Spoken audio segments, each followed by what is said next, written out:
Hey guys, it's Rachel. I'm really sorry that you're getting me like this. Okay, I've got my mum's iPhone. No, I don't own one because I can't use them, as you can tell. Look, I've had to put Vogue underneath so that it will hold itself well enough for me to be able to do this and make a video for you. So if I go back here, oh, that's better, isn't it? Okay, it is Thankful Thursday. I only made a video for you on Monday because I couldn't make one for you on Thursday because of my exam. So this week we are looking at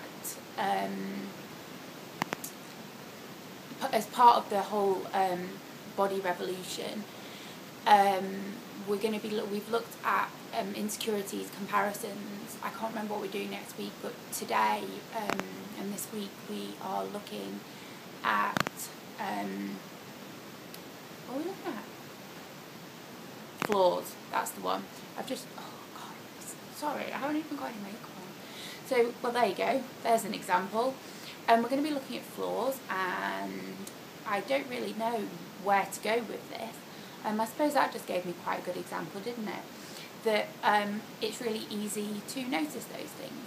And so I've just noticed while I'm looking into this camera that I haven't got any makeup on. Actually, I did have a little bit on, but I've had a bit of a cry fest today and I don't really know what's wrong with me. I think it's called a bit of a crisis after finishing my exams and stuff. So we're going to be looking at flaws, and what I thought I would do is I would mention to you the things that I felt were flaws for me, okay? And I don't really like that word because I don't really want to apply it to myself. There's things that I'm conscious of, and I'd far rather say that to you than to say that I have flaws, because I think saying you have flaws is quite... I just think it's quite attacking of your body, and that it doesn't do you any favour by telling yourself that you have flaws. I think that the best thing you can do for yourself is to say, yeah, there's parts of my body that I feel really conscious of and I kind of struggle with, but if I perceive those as flaws, I'm never really going to feel comfortable in myself, so I just have to see them as part of my body. A big one for me, and my mum always says to me, how can you be conscious of that my stretch marks? Oh my god, seriously, across my hips. I'm sure I've spoken about this before, maybe in one of the videos of this. Stretch marks, yeah, I did, didn't I? Stretch marks go across here for me. You can't see it, but basically across my hips, all the way round, down here on my boobs and stuff. And it's predominantly because of the amount of weight I've lost in general. Even now my weight fluctuates, and it has got so much worse just recently, because my weight has been fluctuating quite a lot. And I do find it really, really difficult. And something that, and it's, maybe it's a stupid thing, I do know that when I fingers crossed, get pregnant, that I will probably have stretch marks all over my stomach and everywhere else. And I think about that already, and I've not even got to that point. But given that I get stretch marks this easily, I'm guessing that that's going to happen. So that for me is what I would perceive as a flaw. But I'm knowledgeable enough and I'm recovered enough to know that everybody has things like that, and there are some fortunate people who don't. My mum didn't. My mum doesn't have any. No, she doesn't have any stretch marks. She didn't through pregnancy.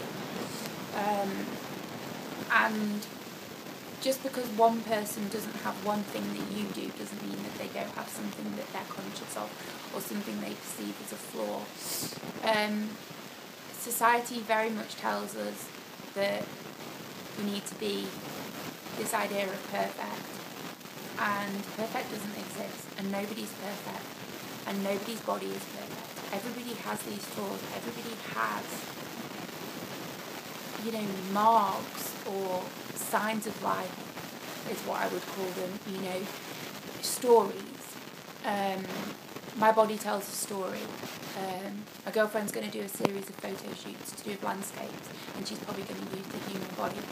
And your body is the way it is because of what it's been through, and your body tells a story, and the flaws that you may feel it has are only part of the story, and it's part of an ongoing story. And it doesn't mean that you're bad, it doesn't mean that you're not good enough, it doesn't mean that you're not this idealised notion of beauty that is thrown at us.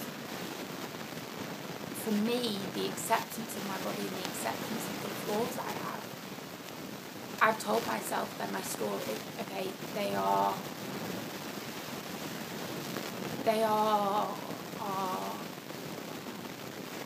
memories, they are reminders. My arm that bends funny like this, okay, the overextension is because as a gymnast I've dislocated my elbow and broke my arm. And I am conscious of it, but what crazy thing to be conscious of is what I think to myself. And I just think, yeah, when I show people they may notice, but it's something of nothing in the grand scale of things. And it's a story. My arm is the way it is because of my gymnastics career. The scars that are on my arms and on my legs are symbolic of a time when I really, really struggled. The scar I've got here is from being sat in the practice room at gymnastics. And you know, this scar was actually when I fell over into a rockery when I was like 3. A scar here, I've got a scar here, sorry, that was being in the practice room at gymnastics. And I think a bottle caught me or something. The lump on my lip is from an incident at school. So what they all build up to is a story, and maybe you can start to think of those things as part of the story for you. You know, a lot of people maybe get tattoos at certain points, which can be symbolic for them for a point in time. I certainly have scars on my body that were intentionally meant to make me remember a certain point of time. And if we're honest about these things, other people are going to be honest about them. And yeah, like I've said, I'm not perfect. I may be able to put makeup on and do my hair and get dressed and go out, and people might think that any of us are perfect. We may look to a celebrity, we may look to a magazine, and I don't want to patronise you with that, because I think now we're pretty aware of the fact that magazines are completely edited, and the societal impact, I know on a lot of young people, and if we've got young viewers here, trust me, they're edited. I actually used to know somebody who worked for someone who edited like the covers of Vogue and things like that. I've seen it, I've seen what goes on, I've known friends who model, and it's a very different story, and things are shaped and changed, and I tell you what, if that was me that they were doing that to, I'd actually be quite offended. But that goes on with models who we see as we look to and we think, look, there's absolutely nothing wrong with them, and there actually isn't, but there are still changes that are made. And what we need to do is to say, well, actually, maybe if they did that to me, I would look like that. There's nothing wrong with how I look now. But I often think that if we were given that opportunity to have all the makeup done and the hair and the lighting and then editing, we'd kind of sit there and be like, God, you know, this is how much it has changed me. I mean, my girlfriend takes pictures. I've not modelled, but been in those, and there's been shifts and changes with them. A lot of them kind of true to form, but there have been a lot of changes made in them, just with regards to kind of shifts in contrast and lighting and different, you know, settings with her camera. And it does make a difference. It does make a difference, but real life isn't like that, and people take photos of you, and that's something I really struggle with. There's so many photos that my friends are like, oh, you know, I really love that photo of you, and they put it up on Facebook, and I just like want to die. And I've pretty much cried before now because I've listened to a friend and I'm like, can you please take that photo down, and because all I can see are the flaws. And it's about trying to change that, and it's about saying, if I can see that flaw, okay, really, what does it matter? If I have flaws on me, does it matter? Because when I go out and meet my friends, or when I go out and meet people, I want them to look here, you know, and anyone who I think is worth anything will look to my eyes. They won't judge me based on how I look physically, or they will judge me based on the looking in my eyes and feeling the person that I am, the person that comes across. And nearly all times for me, when I meet somebody, that's what comes across. And I'm not saying that I'm some amazing being because of that. And of course we all make judgments. But I've learned to look in people's eyes, because I know the judgments that people can make of me. I know the reactions people have had to my arms before now. I know the way people have looked at me because of certain things. And it's not a nice feeling. But at the end of the day, it is what it is. And all that does is build my compassion for the people, to look at them for who they are. And so what you need to try and do is, rather than looking at all your flaws, I want you to try and look in your eyes and the person who you are. You know, physically you're tearing yourself apart. Think about who you are inside. Think about who your friends are. Think about the respect that people give you. And they give you that for a reason. They give you that because of your heart, okay? And that's what matters. It's the eyes into the soul, into the person that you are. So try and really focus on that, guys.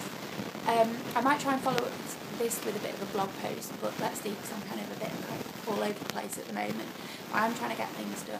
So I will see you next week. Mwah! And be good to yourselves, okay? Okay, bye!